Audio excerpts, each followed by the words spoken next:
जय सिया राम। तो कल तक हमने अपने प्यारे कथा रसिक श्री सीता राम जी को श्रवण कराया कि किस तरह महाप्रभु जी ने समस्त दक्षिण के तीर्थों का दर्शन किया और पुनः जगन्नाथपुरी के लिए लौट पड़े। मार्ग में फिर से विद्यानगर के श्री राय रामानंद जी से मिले और उन्हें कहा कि शीघ्र अति शीघ्र पुरी चलिए, अब सब छोड़ दीजिए, हमारे साथ रहिए, क्योंकि वे इनकी विशाखा सखी के स्वरूप जो हैं।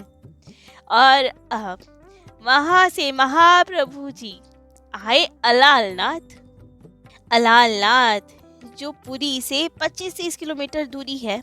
जब महाप्रभु जी को विरह होता है, क्योंकि जब जगन्नाथ जी का मंदिर 15 दिन के लिए बंद होता है, उन्हें बहुत विरह होता है, दर्शनों की लालसा जगती है, तो अलालनाथ ही आते हैं महाप्रभु जी। चतुर्भुजी नारायण के स्वरूप है वहाँ। महाकृष्ण विरह की अग्नि को शांत करने आते हैं। वहाँ पे ठाकुर जी का होठ जला हुआ है। कथा आती है कि एक बार उनके किसी लाडले प्यारे भक्त ने गरम गरम खीर का भोग लगा दिया उन्हें, जिसके कारण होठ जल गया। वैसे ठाकुर जी वज्र से भी कठोर, लेकिन अपने भक्तों के लिए तो माखन से भी कोमल है, तो वो गरम खीर पाके होठ जल गया, जो आज तक ठीक नहीं हुआ। ऐसी लीला करते हैं, आज भी वैसे ही दर्शन होते हैं उनके। वहां महाप्रभु जी ने जाके दंडवत प्रणाम किया तो इनके विरह ताप से इतना विरह, इतनी अग्नि उनके शरीर में, इतना ताप कि वहां शिला तक पिघली हुई है। आज भी अलालनाथ में वो शिला है जहाँ पे महाप्रभु जी के अंग के चिन्ह है। शिला पिघलने के कारण जो उभर आए, अब उसके दर्शन के लिए एक अंदर मंदिर, अलग मंदिर बनवाया गया है जहाँ उस शिला का दर्शन हो सकता है।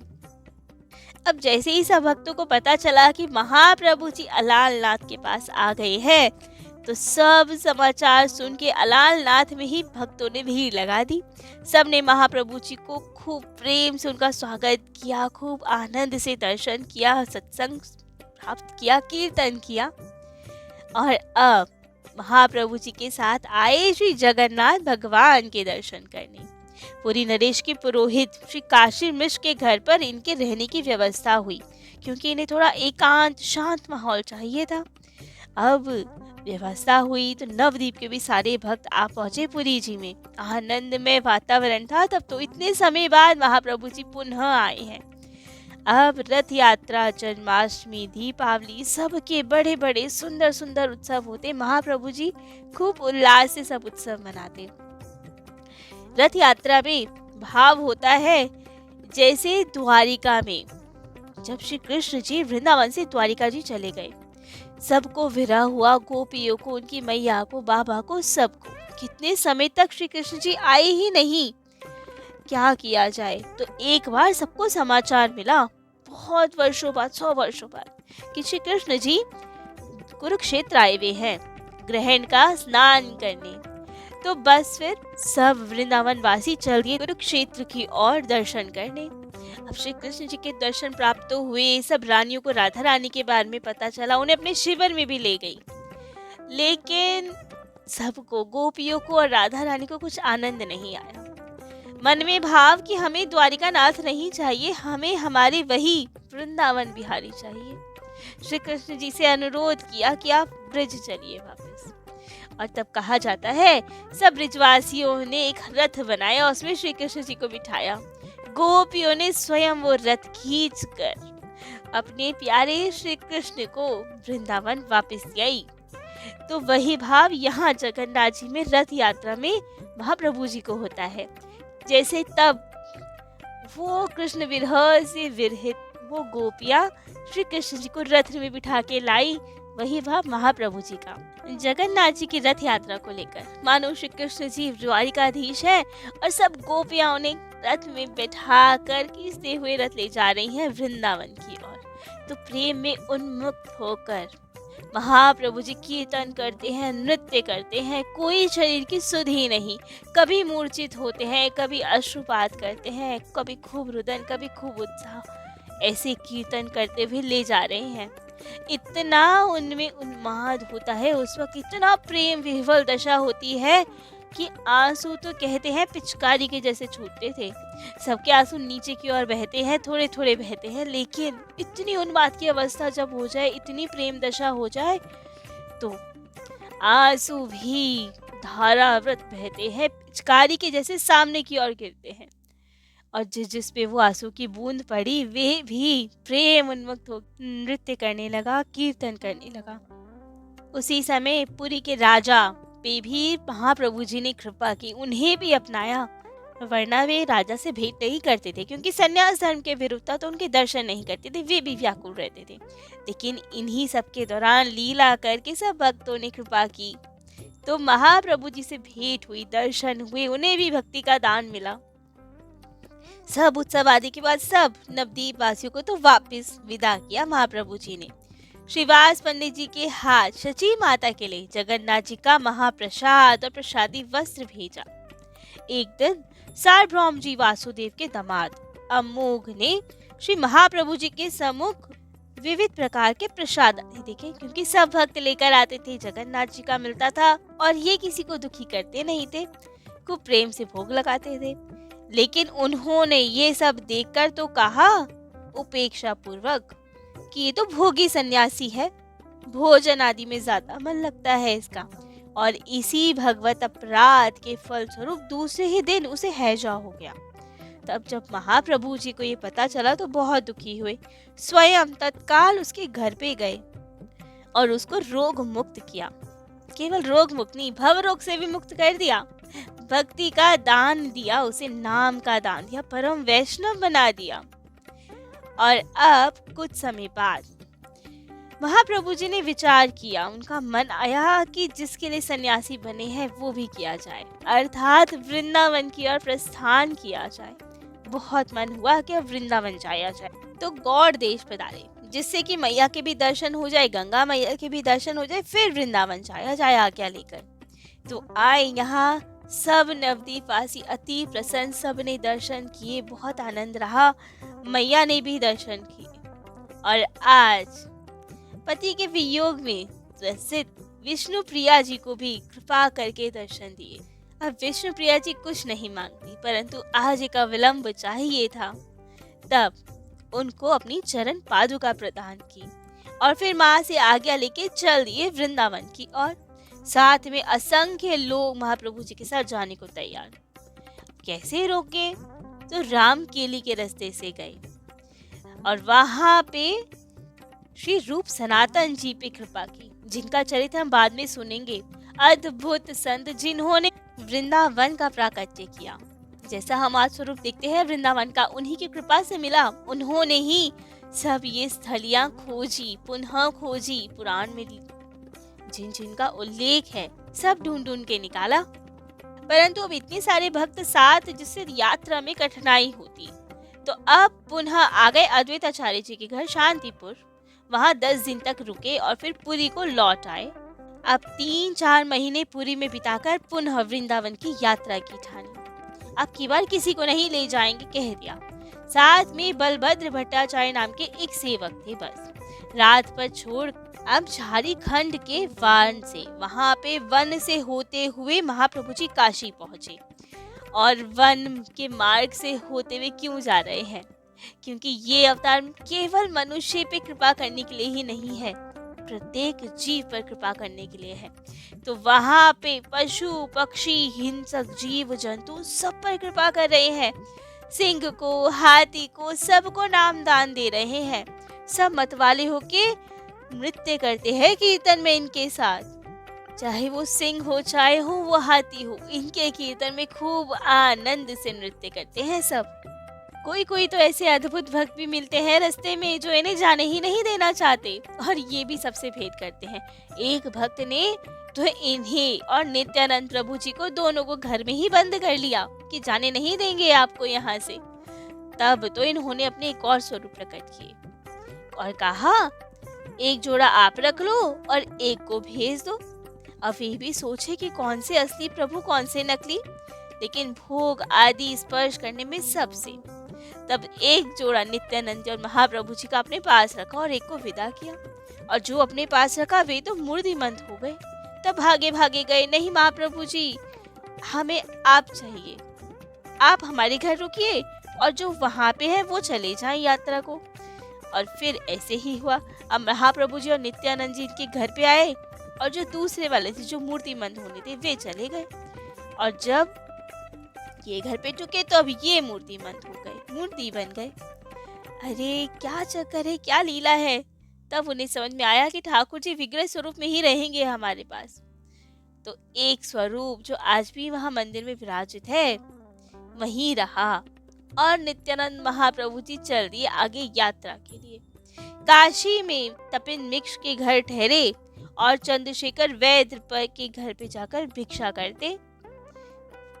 अब 10-12 दिन काशी में वास किया। महाप्रभु जी प्रयाग होते हुए अब मथुरा की ओर बढ़ रहे हैं। वहीं पे श्री माधवेंद्र पुरी जी के शिष्य सानाड्य ब्राह्मण श्री कृष्णदास जी से भेंट हुई, जो तीर्थ पुरोहित बने उनके, जो वृंदावन में उन्हें पूरा भ्रमण कराते, सबके बारे में बताते। अब उनके साथ भाव विभोर होके महाप्रभु जी ब्रज की यात्रा कर रहे हैं, सब तीर्थों के दर्शन कर रहे हैं। एक बार और आज वृंदावन में यही भास हुआ जैसे श्री कृष्ण जी लौट आए हों। लेकिन अब वहाँ इतना भाव महाप्रभु जी का बढ़ जाता कि कैसे सहन हो। राधा कुंड श्री कृष्ण कुंड की इन्होंने ही पुनः खोज की, बताया कि कौन सा श्याम कुंड है, कौन सा राधा कुंड है, वरना कलयुग के प्रभाव से लोभ हो गया था वे। लेकिन अब गोपियों की सी विरह दिशा इनकी बढ़ती जा रही थी और ये सब भाव उन्मत्त देखकर अब इनके सेवक लोग पुनः इन्हें पूरी लौटाने का प्रयास करने लगे और बहुत कुशलता से मथुरा से लिवा लाए। फिर यमुना पार होके प्रयाग जी आए। मार्ग में पठानों को भी प्रेम दान दिया इन्होंने, सबसे हरि नाम का कीर्तन कराया, सबको वैष्णव बना दिया, सबको सत्संग देते, कृतार्थ करते। फिर वहां पुनः रूप जी से मिलन हुआ।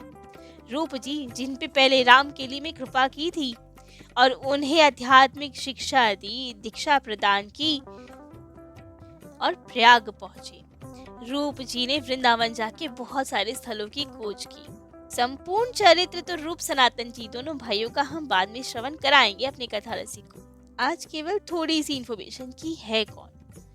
बहुत धनी मानी व्यक्ति थे दोनों भाई रूप सनातन जी। राजाओं का सा वैभव था, अतुलित धन संपदा थी, लेकिन महाप्रभु जी की कृपा के बाद सब त्याग कर केवल एक वस्त्र लिए आ गए वृंदावन की ओर। एक हाथ में पोथी वरहा पुराण की, एक हाथ में कलम जिससे लिख सके क्या क्या खोज लिया, और पूरे दिन भर निकल पड़ते वृंदावन के अलग अलग स्थलों को।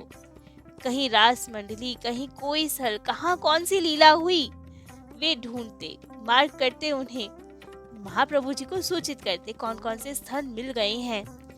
कुछ नहीं पाते, भिक्षा में जो आ जाती रोटी उसे जमीन में गाड़ देते और बाद में 2-3 दिन तक वही आधी आधी रोटी पाते। ऐसा वैराग्यपूर्ण जीवन था इनका। तो अब रूप जी से मिलन के बाद, उनको आध्यात्मिक शिक्षा देने के बाद फिर श्रीमद वल्लभाचार्य महाप्रभु जी से इनका मिलन हुआ।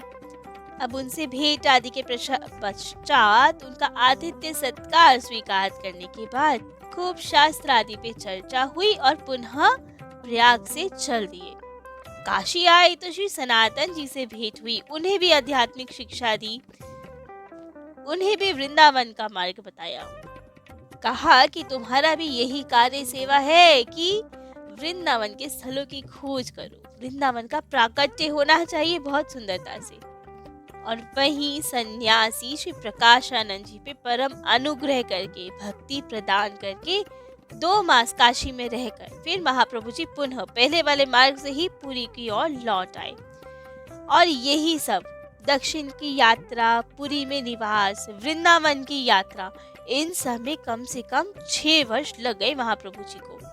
और वृंदावन से लौटने के बाद 18 वर्षों तक अखंड पुरी में ही निवास किया। इस सब यात्रा को, पुरी के निवास यात्रा को, इन सबको भक्तगण इनकी अंत्य लीला कहते हैं। और ये वाले 18 वर्ष, लास्ट वाले 18 वर्ष, इसमें 6 वर्ष तो महाप्रभु जी ने पहले के जैसे ही भक्तों से वार्तालाप भी किया, संकीर्तन किया, उत्सव आदि खूब प्रेम से मनाया।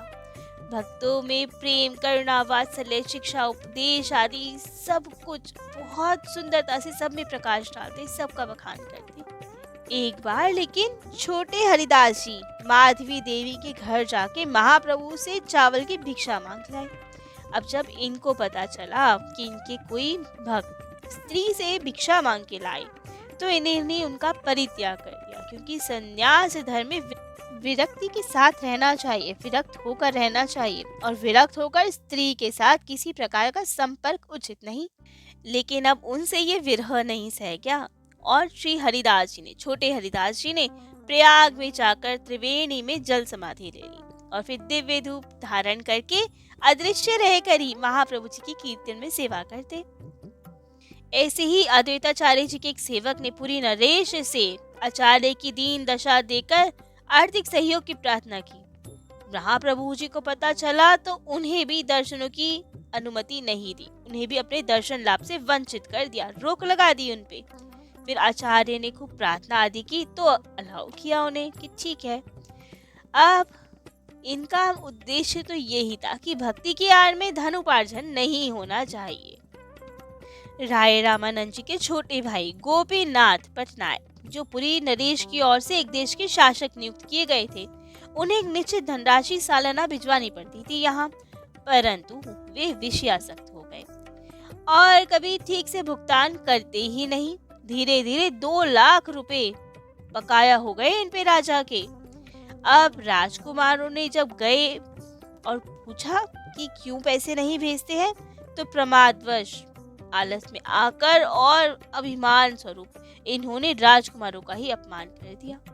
और जब ये बात राजा को पता चली तो प्राण दंड देने का आदेश दिया गया गोपीनाथ जी। लेकिन अब इनके बड़े भाई तो परम भक्त, परम वैष्णव, तो राय रामानंद जी और उनके भक्त पिता भावानंद जी के नाते भक्तों ने महाप्रभु जी से निवेदन किया कि गोपीनाथ जी की रक्षा होनी चाहिए, प्राणदंड से कृपा कीजिए उन पे। तब महाप्रभु जी ने प्रेरणा दी। मंत्री के कहने से अब राजा का भी हृदय पलटा और गोपीनाथ जी को छोड़ दिया उन्होंने, रुपए भी माफ कर दिए, वेतन भी दुगना कर दिया। और महाप्रभु जी की इतनी कृपा देखकर गोपीनाथ जी की भी विषयासक्ति छूट गई, वे भी परम वैष्णव भक्त बन गए। अब महाप्रभु जी की कृपा से भक्त शिवानंद सेन के पुत्र पुरीदास जी को 7 वर्ष की अवस्था में ही कवि शक्ति भी प्राप्त हो गई। आगे चल के वे कवि कर्णपूर नाम से विख्यात हुए और खूब सारे ग्रंथ लिखे। श्री जगदानंद पंडित जी महाप्रभु जी के सुख का बड़ा ध्यान रखते थे, तो वे चाहते थे ये बहुत अच्छे से खाए, खूब सुंदर पहने, सुगंधित तेल लगावे, कोमल आसन पे विराजे।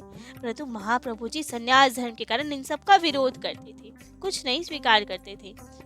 इसीलिए जगदानंद जी से खूब प्रेम गढ़ा होता रहता था, मीठी नोकझोंक चलती रहती थी। इस प्रकार लीला आदि करते हुए महाप्रभु जी ने भक्तों के साथ 6 वर्ष बिताए। शेष 12 वर्ष तक महाप्रभु जी दिव्य उन्माद प्रेम अवस्था में रहते थे, जिसे भक्तगण गंभीरा लीला कहते हैं। पुरी के नरेश के राजगुरु पंडित काशीनाथ मिश्र जी का विशाल भवन था। उसी में एक गुफा थी, जो गुफा की जैसे छोटा सा कमरा, इतना छोटा कि एक लंबा व्यक्ति पूरे पैर फैला के उसमें लेट भी नहीं सके, इतना छोटा कमरा। वैसा ही एकांत भवन इन्हें चाहिए था, जिसे गंभीरा कहा जाता है। महाप्रभु जी अब सबसे अलग होकर वहीं एकांतवास करते थे, वहीं विश्राम करते थे। गंभीरा मंदिर में अंतिम 12 वर्ष श्री कृष्ण जी के विरह में रोते बिलखते थे महाप्रभु जी। विरह दशा ऐसी हो जाती थी कि भक्तों को संभालना भारी पड़ता था। इनके गुरुदेव के एक शिष्य थे, अर्थात इनके गुरु भाई श्री गोविंद जी, वे गुरुदेव की सेवा कर रहे थे। तो गुरुदेव ने आज्ञा दी कि अब हमारी सेवा छोड़कर महाप्रभु जी के पास जाओ। इन्हें संकोच तो हुआ कि गुरु भाई से कैसे सेवा ली जाए, लेकिन सबके कहने पे सेवा में स्वीकार किया और अद्भुत सेवक भक्ति थी, अद्भुत निष्ठा थी सेवा के प्रति। बहुत ही सुंदरता से महाप्रभु जी की सेवा की इन्होंने। विशेष इनकी सेवा होती थी महाप्रभु जी को भोजन कराना, क्योंकि महाप्रभु जी हमेशा उन्माद में रहते थे, प्रेम विह्वल रहते थे, नाम जप करते थे, और भोजन पाने के लिए तो 2 मिनट के लिए रोकना पड़ेगा ना, कृष्ण कृष्ण जपना। लेकिन ये सदा हरि बोल कृष्ण ही जपते। तो भोजन कराने के लिए कैसे कैसे वे बहलाते थे, इन्हें भोजन पवाते थे प्रेम से। और एक इतना उन्माद बढ़ जाता, इतना प्रेम बढ़ जाता कि कभी दीवारों से मुंह रगड़ के पूरे मुख को क्षत कर लेते थे, चोट लग जाती थी।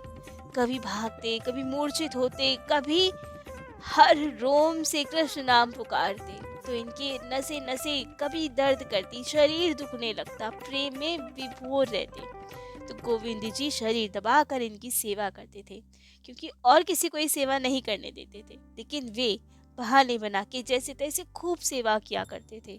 उनकी तो सेवा निष्ठा ऐसी थी कि एक बार महाप्रभु जी विरह में तड़पते हुए दरवाजे के पास ही लेट गए आड़े होकर, जिससे दरवाजा ही ना खुले और कढ़ा रहे हैं पीड़ा में, विरह में।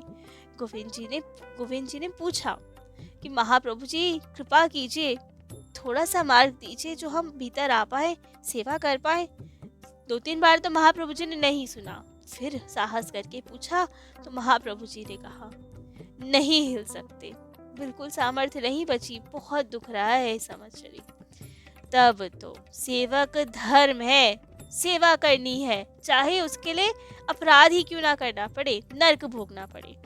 तो अब वैसे किसी को लांघा नहीं जाता, जीव मात्र को लांघा नहीं जाता, बहुत अपराध लगता है, लेकिन सेवा धर्म सर्वोपरि है। तो एक कपड़ा बिछाया, महाप्रभु जी पे डाला, जिससे कि अपनी चरण रज उन पे ना गिर जाए, और लांघ गए महाप्रभु जी को उनकी ही सेवा करने के लिए, और खूब उनकी शरीर की सेवा की, हाथ पैर सब दबाए, जिससे महाप्रभु जी को खूब शांति मिली और निद्रा आ गई। भोजन करवाया, लेकिन अब स्वयं कैसे भोजन करें, बाहर नहीं जा सकते, क्योंकि सेवा के लिए भीतर तो आ सकते हैं, लांघ गए, लेकिन अपने स्वार्थ के लिए वापस कैसे लांघ ले महाप्रभु जी को, नहीं। और वो गुफा भी इतनी बड़ी नहीं कि ये भी लेट सके, तो कोने में एक छोटे से आसन पे बैठे ही रहे रात भर। तो महाप्रभु जी ने भोर में देखा तो पता चला कि तुम कैसे आए भीतर, यहाँ क्यों बैठे हो, सब बात बताई। तो कहा महाप्रभु जी ने, जब एक बार लांघ ही गए मुझे तो दोबारा लांघ जाते। तब रोते हुए कहा कि भगवान अपराध की क्षमा, लेकिन तब लांघा था आपकी सेवा करने के लिए, आपको सुख पहुंचाने के लिए, अपने सुख के लिए कैसे लांघ लूं आपको। तो ये होता है सेवक का धर्म। लेकिन महाप्रभु जी के हृदय में विरह बढ़ता ही जा रहा है, असह्य हो जाती है, इतनी तीव्र ज्वाला होती है। दीवारों पे मुख रगड़ रगड़ के सब मुख छिल जाता है, खून आने लगता है।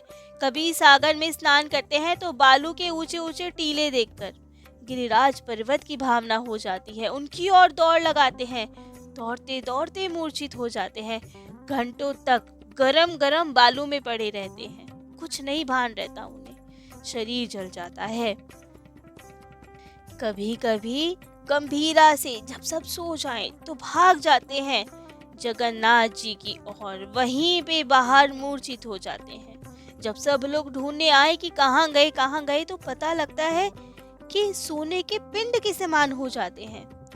कब ऐसा ग्रंथों में उल्लेख है प्रेम अवस्था का, कि प्रेम अवस्था में शरीर कभी कभी तो बिल्कुल सिकुड़ जाता है, द्रवित हो जाता है, कभी पिघल जाता है, कभी सब जोड़ खुल जाते हैं कि शरीर लंबा दिखने लगता है, हड्डियां अलग अलग हो जाती हैं।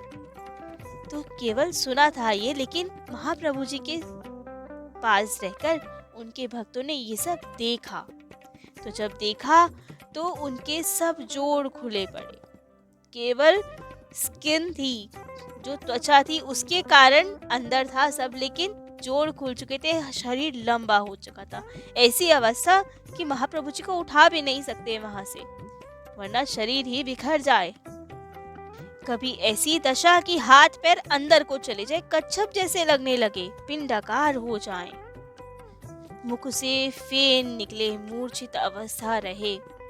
बेशक सुनने में विश्वास नहीं होता इन सब में, लेकिन ये है प्रेम की स्थिति जो सत्य है, लोगों ने देखा है, उनके भक्तों ने ये सब। कभी मीराबाई जी की भी ऐसी स्थिति हुई थी थोड़ी, ऐसे उनके भी जोड़ खुल जाते थे, शरीर लंबा दिखाई देने पड़ता था, लेकिन महाप्रभु जी में तो बढ़ता ही जा रहा था विरह, ऐसे ही अंग हो जाते थे उनके कि उठा ही नहीं सकते थे। जब जाके कीर्तन होता था, स्वस्थ होते थे, जोड़ अपने आप जुड़ जाते थे, तब उन्हें सब भक्त लेकर आते थे, खूब सेवा करते थे। कभी कभी रात्रि में फिर सब भक्तों को कैसे न कैसे सुलाकर माया करके भाग जाते। कभी मूर्छित पड़े दिखते, कभी सारी गायें उन्हें घेरे रहती, कोई चाटती रहती, और महाप्रभु जी अपने ही प्रेम अश्रु बहाकर एकांत में अपने कृष्ण को ध्यान रखते रहते, उनका भजन करते रहते, प्रेम अश्रु बहाते रहते। भक्त कितना भी ध्यान रखे, कोई सोता ही नहीं था, लेकिन है तो सब मनुष्य। 3-4 दिन बीते तो कभी तो नींद आएगी।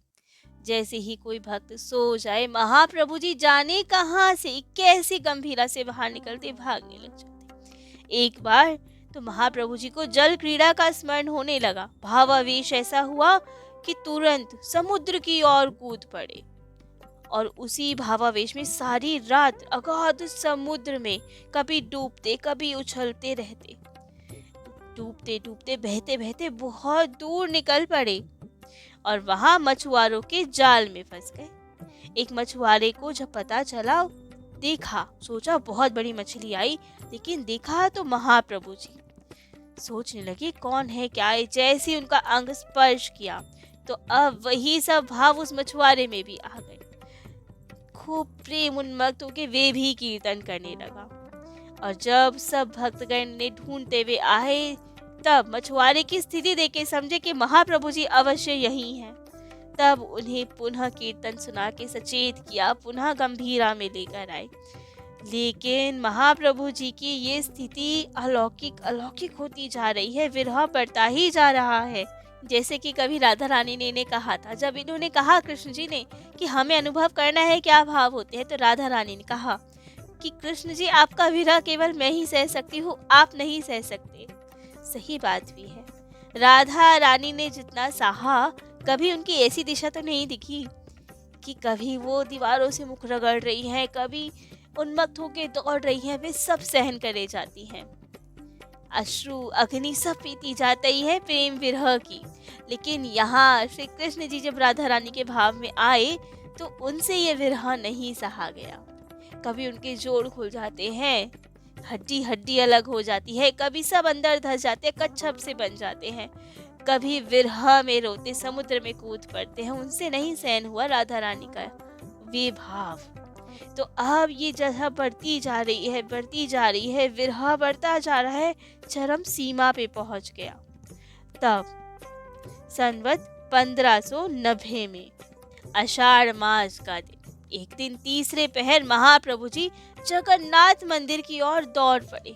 उस दिन आपने नित्य नियम से खड़े होकर दर्शन करके स्थान गरुड़ के पास, जहाँ गरुड़ स्तंभ है, वहां से दर्शन करते थे। लेकिन उस दिन गरुड़ स्तंभ को भी लांघ गए और सीधा भागते हुए सबके देखते देखते मंदिर में प्रवेश कर गए। उस समय मंदिर के किवाड़ अपने आप ही बंद हो गए। महाप्रभु जी, जो कि सचल जगन्नाथ है और अचल जगन्नाथ, वे दोनों एक हो गए। दोनों ने एक दूसरे को आलिंगन किया, और महाप्रभु जी जो कि राधा रानी के स्वरूप है और जगन्नाथ जी जो कृष्ण के स्वरूप है, दोनों विरह से व्याकुल हैं, दोनों एक दूसरे में समा गए। केवल एक पुजारी जी थे वहां जिन्होंने ये देखा, जिससे सबको पता चल पाया कि हुआ क्या। अन्यथा कोई ढूंढ ही नहीं पाता कि महाप्रभु जी आखिरकार गए कहाँ। किसी को नहीं पता कि गर्भगृह में गए हैं या क्या हो रहा है, इतनी तेजी से गए। लेकिन गर्भगृह में ही जो पुजारी जी थे, उन्होंने ये सब होते हुए देखा। श्री चैतन्य मंगल ग्रंथ के रचिता श्री लोचन दास ठाकुर कहते हैं, तृतीय पहर पेला रविवार दिने, जगन्नाथ लीन होइला प्रभु आपने। तो ऐसी थी कथा दिव्य महाप्रभु गौरांग महाप्रभु श्री कृष्ण चैतन्य महाप्रभु जी की, जो सशरीर जगन्नाथ जी में लीन हो गए, जिन्होंने बताया प्रेम की चरम सीमा कैसी होती है, जो अभी तक केवल सबने सुनी थी कि ऐसा ऐसा हो जाता है प्रेम में, लेकिन महाप्रभु जी में वो सब दिखाई दिया। इमेजिन भी नहीं कर सकते हम लोग तो कि किसी के शरीर के सब जोड़ जॉइंट्स कैसे खुल सकते हैं। केवल स्किन से वे टिके हुए थे, वरना तो पूरे बिखर जाएं। एक एक हाथ लंबा, दो दो हाथ लंबा शरीर दिखाई देने लगे, और कभी प्रेम में सिकुड़ जाएं, हाथ पैर पेट में धस जाए, कच्छप जैसे लगने लगे, पिचकारी के जैसे आंसू छूटे। ये होता है भगवत प्रेम की चरम सीमा, जो श्री कृष्ण चैतन्य महाप्रभु जी ने दिखाई सबको। तो श्री कृष्ण चैतन्य महाप्रभु जी, गौरांग महाप्रभु के चरणों में कोटि कोटि नमन। ठाकुर जी कृपा करे हम में भी थोड़ा बहुत तो प्रेम भाव जगे ठाकुर जी के प्रति। तो आज महाप्रभु जी की लीला तो यही विश्राम देते हैं। कल ठाकुर जी के किसी अन्य दिव्य प्यारे भक्त की कथा अपने प्यारे कथा रसिक श्री सीताराम जी को श्रवण कराएंगे। आज के लिए इतना ही। जय जय श्री सीताराम।